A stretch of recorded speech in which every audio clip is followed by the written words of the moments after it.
Welcome to the podcast, Kill Complacency. Here we inspire intentional living by motivating others to handle hard better. And here's your host, Marty Hofmann. By way of introduction to the second part of Jason Reece's story, we're going to backlog just a little bit so you can hear how he has come to this moment of deciding that he is going to be free and he's not going to let substance control his life.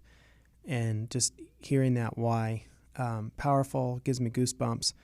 But the coolest thing about his story is that the very facilities that once housed Jason and helped him get free, he is now serving and ministering to others in, helping them get free, helping them live more intentional.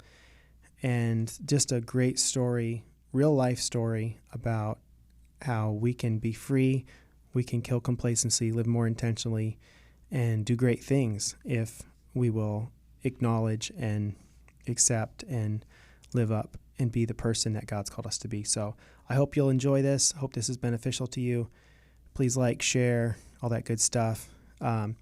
Jason Reece can be found on Facebook. He's got some great inspiration quotes on there and different things. Jason's the kind of guy that what you see is what you get. And I hope you guys can benefit from this as I did.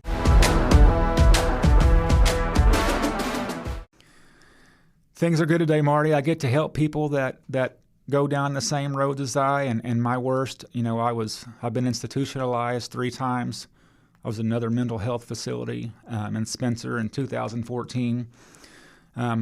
In 11 months, I had 13 accidents from 2014 to 2015, and 3 of those accidents were total trucks. I mean, I was a madman driving around. It's hard for me to sit here and tell you all this, but it almost sounds like it can't be true, but that's how bad it was. It was just god-awful. And now I get to try to walk that same jail that housed me for 64 days.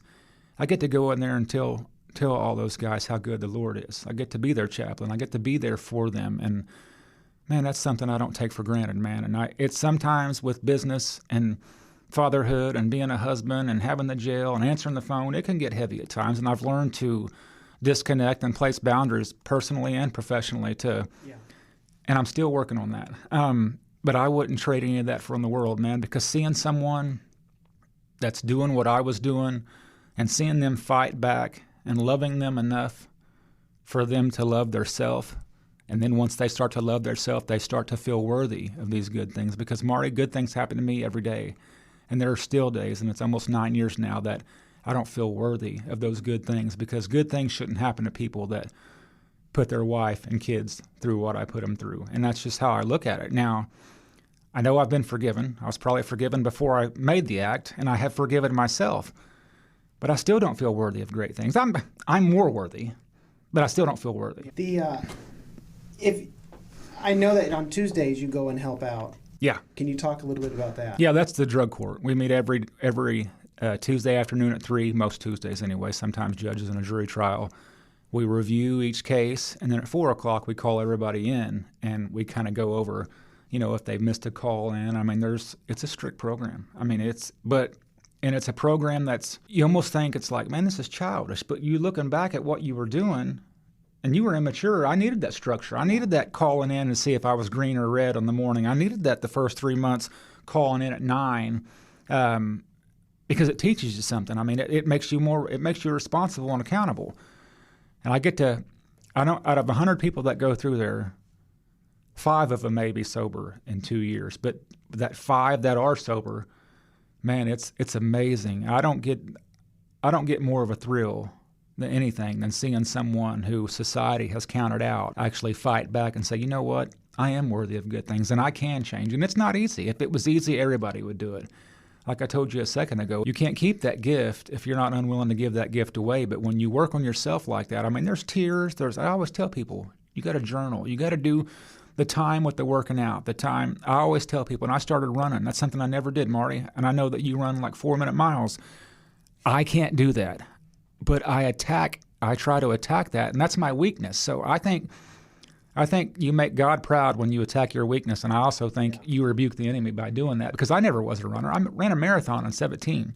I'll never do it again, but I ran a marathon in 17.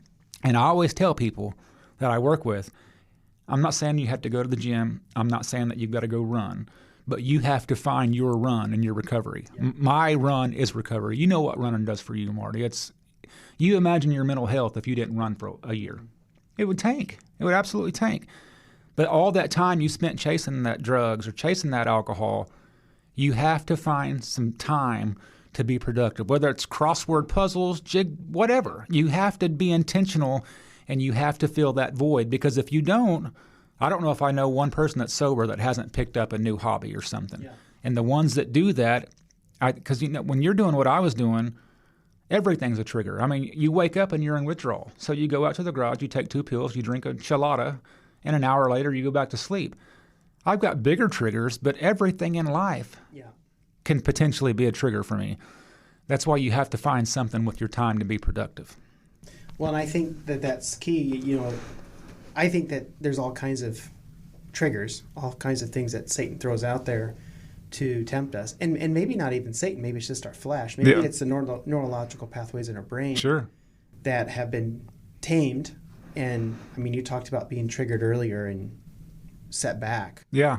But it was because all that stuff was in your head already. It was. And you know what? The first time, I don't even know why I'm telling you this, the first time that I ever felt one of those triggers, it was 2018, and I went down to the parts house and I bought some porcelain wire nuts, white porcelain wire nuts for stoves, 1800 degrees, so that way they don't melt. Mm-hmm. I remember I put it on my counter, and as I'm driving down the road, I look over at them, and I used to always have my pills in a paper towel, and they were white pills that looked like porcelain wire nuts. Sure. And I looked over at them, and it was just like a sobering reminder. I was on the interstate.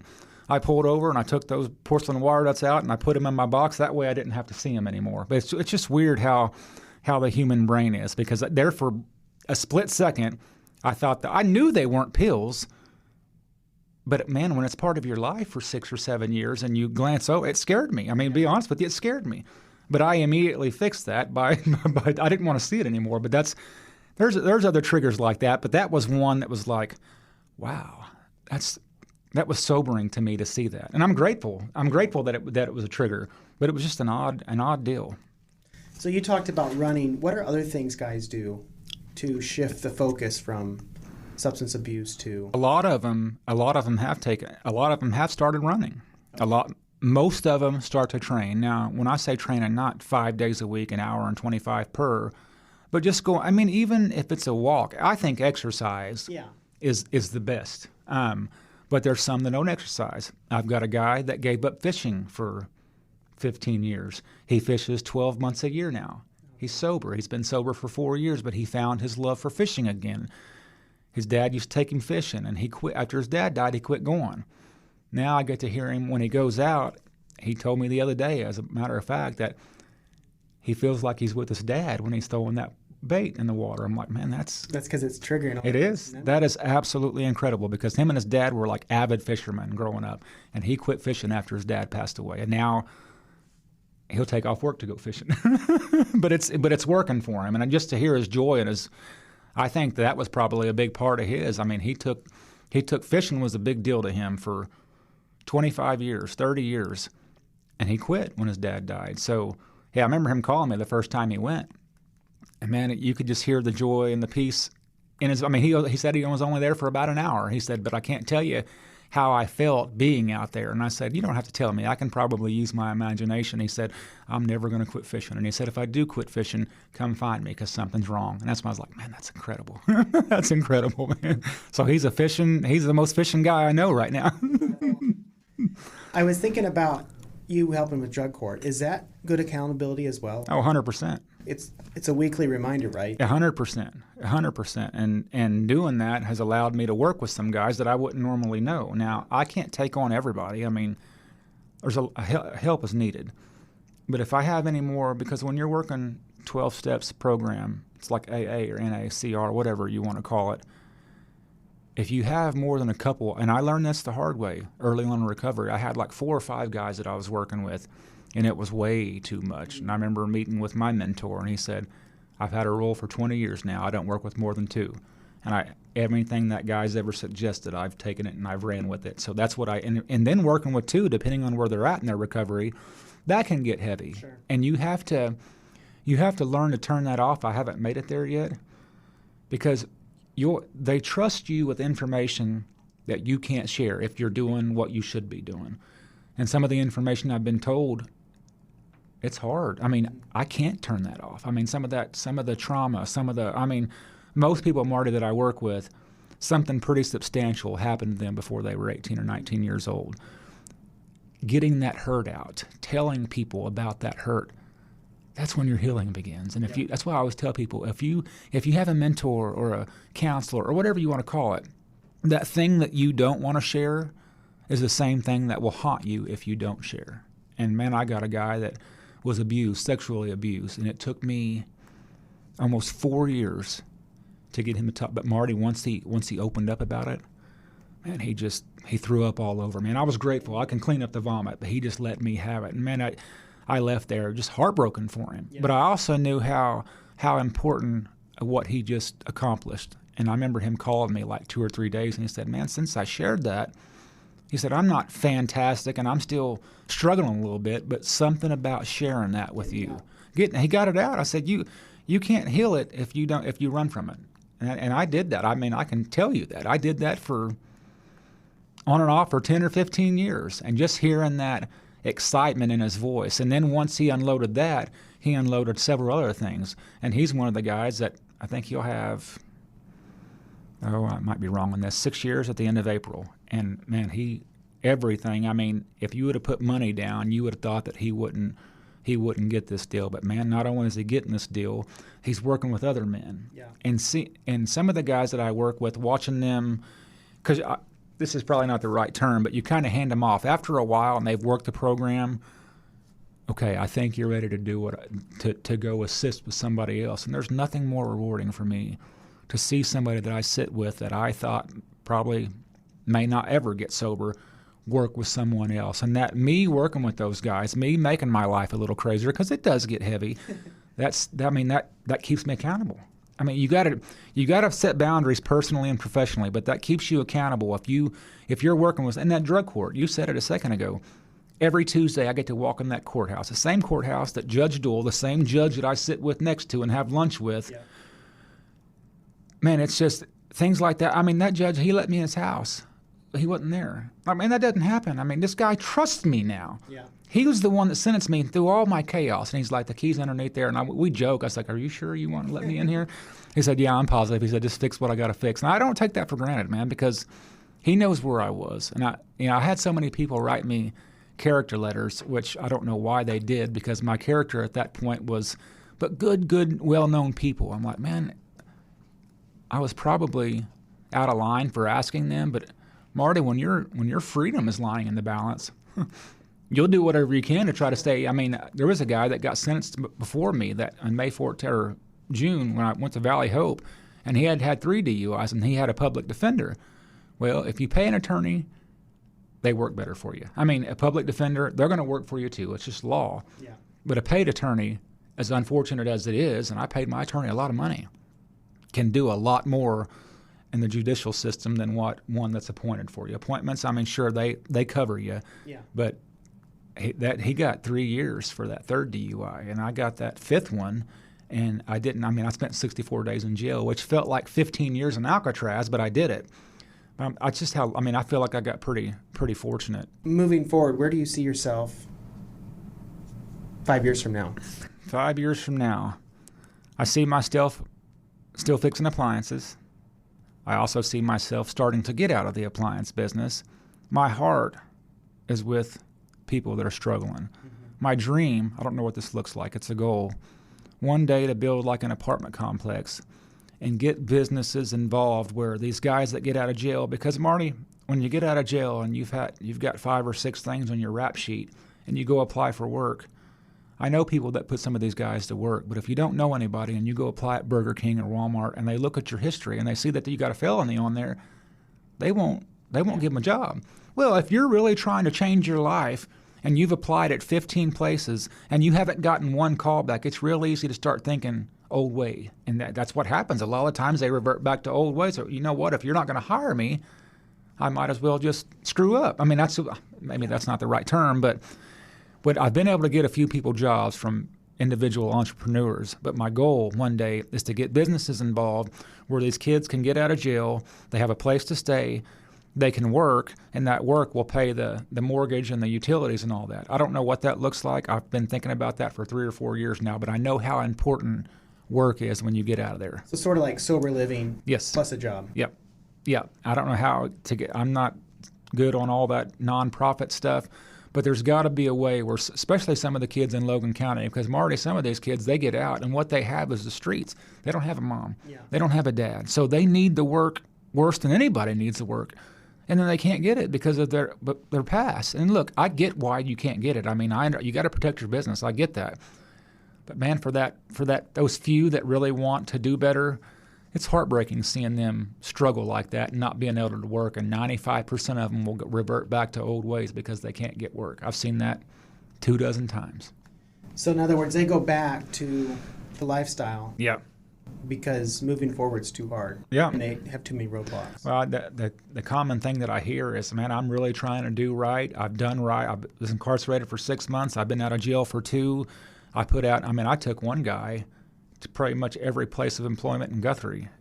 But man, I bet he filled out 50 applications. It took me calling him saying, hey, he does have a rap sheet, but can you use him anywhere? And they did. And it was a part-time deal, but Marty, he was so grateful to have that part-time work. And I remember Marvin calling me and saying, man, I need more people like that. I mean, he's hungry. You know, it's frustrating when you want to eat, but no one will give you a plate. Yeah. You know what I'm saying?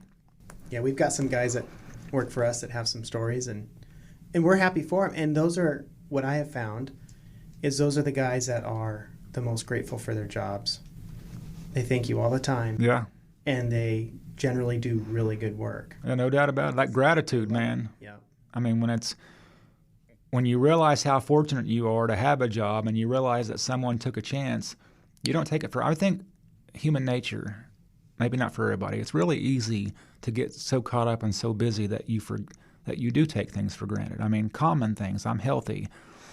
But when you're living life in that fast lane like that, gratitude is the last thing on your mind. But when you get away from it and somebody takes a chance on you and somebody invests in you, it's just a different level of gratitude. So those guys, I get that.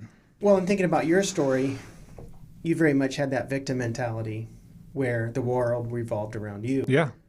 But it flipped that morning of, and you became an attitude of gratitude. Yeah. That your wife would slow down, roll the windows down. So yeah, that attitude of gratitude, I think, can actually potentially help us get out of that. No doubt about it, man. And man, for nobody to know that I was trustee yet, and for them to drive by that jail, she doesn't drive on Broad Street very often. I don't believe in coincidences, and I don't know where I would be without that morning, but I know that morning changed my life. Yeah. I'm grateful for that morning. Now, I probably wouldn't have told you that when I seen my kids for the first time in 31 days or 29 days or whatever it was, but you can't tell me he didn't orchestrate that moment. I have no doubt in my mind. Well, it's like me telling you about that truck, that last accident I had. You don't hit a tree, and I get if you're asleep, you're not as tight, and you don't get as hurt. But Marty, the only place that wasn't caved in from the hood to my tailgate was where I was sitting. I might be crazy, but it's almost like he came down, his hand came down at that time, and he saved me. And I think he saved me and removed things from my life to tell people about it. Yeah. And I think that's a big responsibility for me. And that's why I'm probably a little bit more open on Facebook than what I should be, but there's so much chaos and bad stuff on Facebook that's really easy to get consumed by it.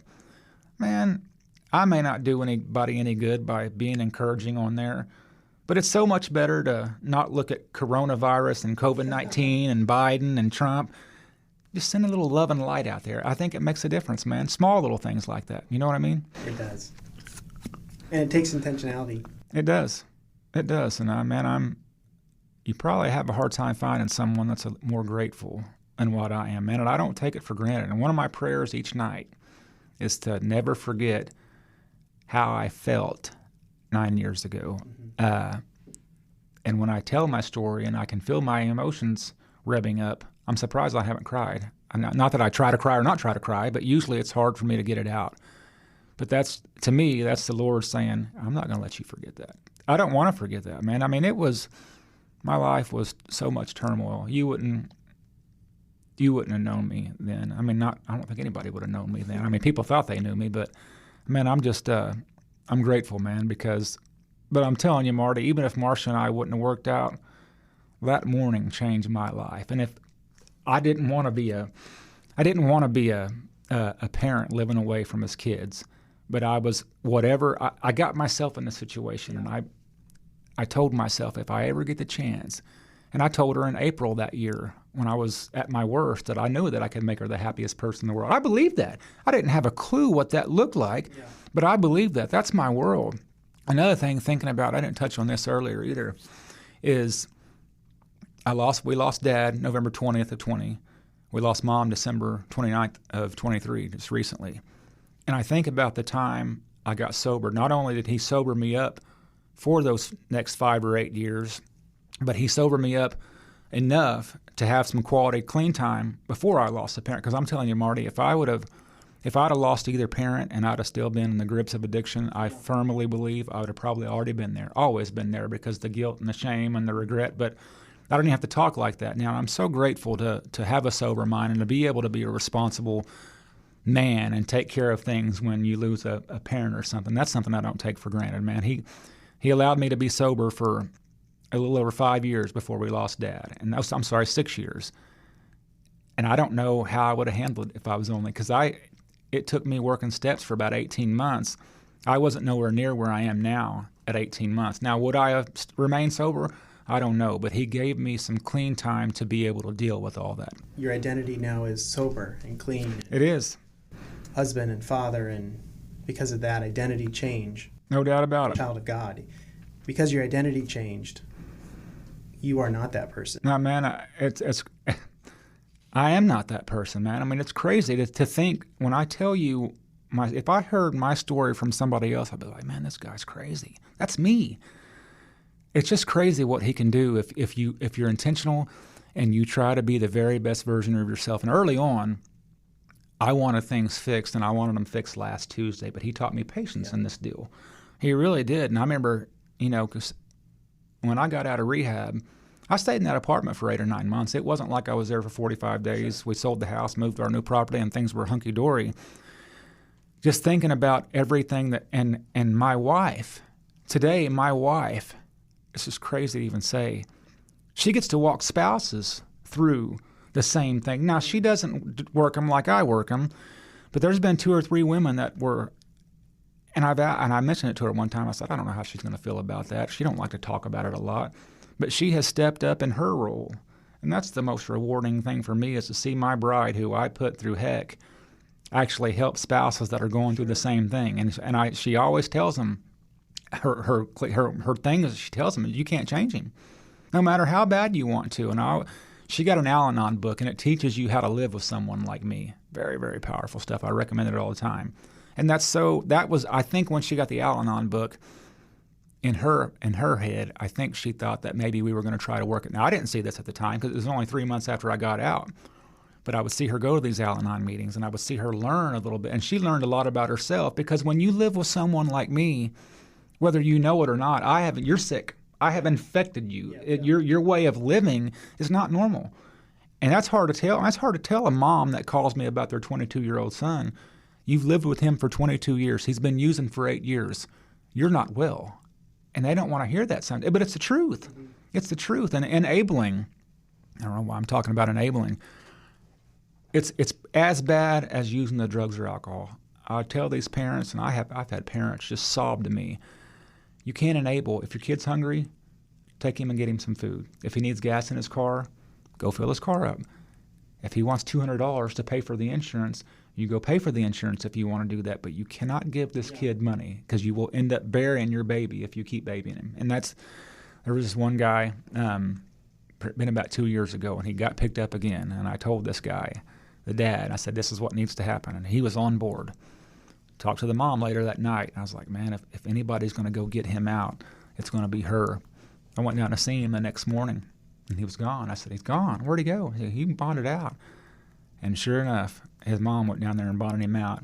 I think he's actually at Bill Johnson's now because he got another charge, which probably saved his life because he was in heroin and fentanyl and just whatever he could to alter his state of mind.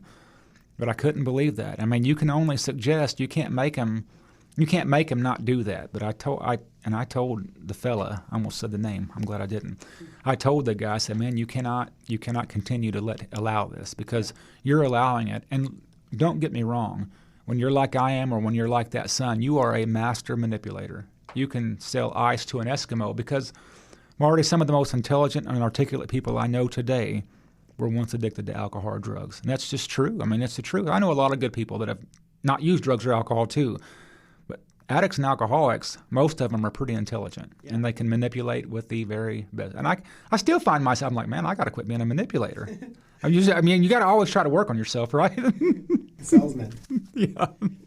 Jason, I want to wrap this up. Final 2 questions. What is the most influential what is the most influential book in your life?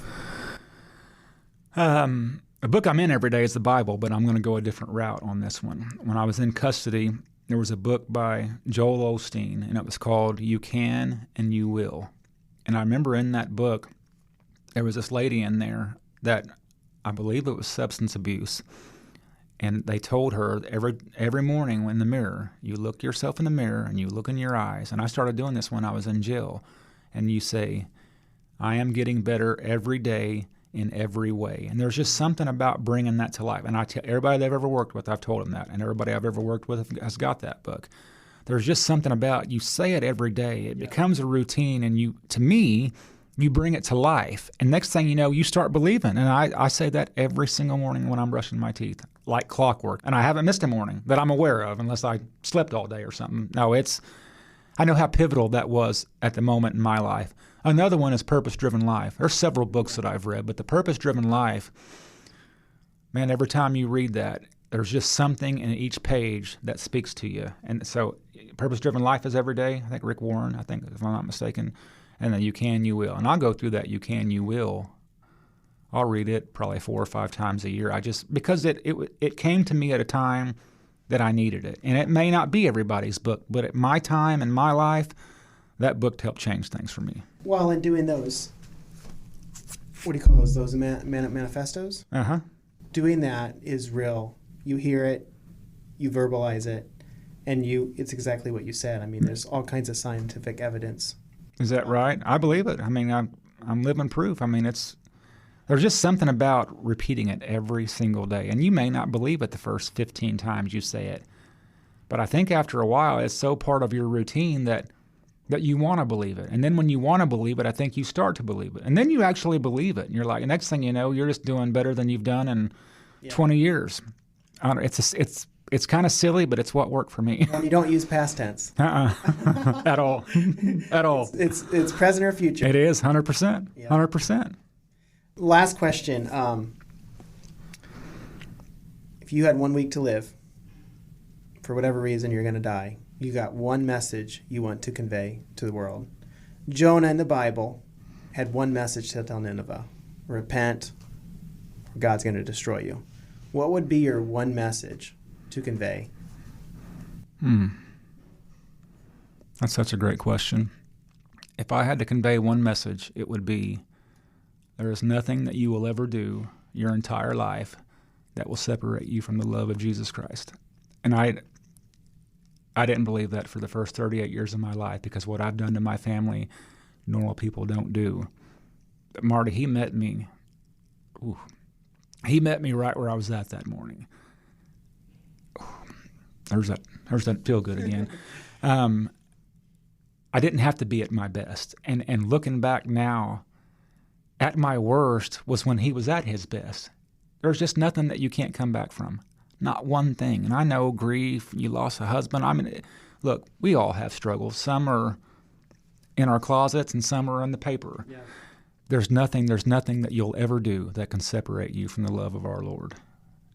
I wouldn't have believed that 10 years ago. I probably wouldn't have wanted to believe that 10 years ago, but I wholeheartedly, 100% believe that today. I truly, truly do. Well, we need that message. No doubt about it, man. Man, I appreciate it, bro. Yeah. Well, thank you, Jason. I do, bro. Thank you so much. Hey, just wanted to thank you guys for listening to the end. In closing, I just wanted to add that if this message resonates with you, if it aligns with your values, and something in it today triggered something, then you can also look me up on Facebook, LinkedIn, Instagram, YouTube.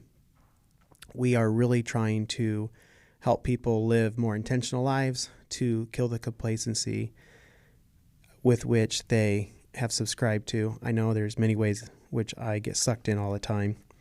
So if this is beneficial, follow me there, spread the message, share. And if you want to wear a billboard of a message of kill complacency or live intentionally, then check out my merch store in show notes as well. But it's www.mindsetshop.com. Mindset is with an X, so it's MINDXET shop, SHOP.com, mindsetshop.com. Check it out. Thank you guys so much, and have a great one. Thank you for listening to Kill Complacency. Follow and share our podcast to change lives and inspire growth.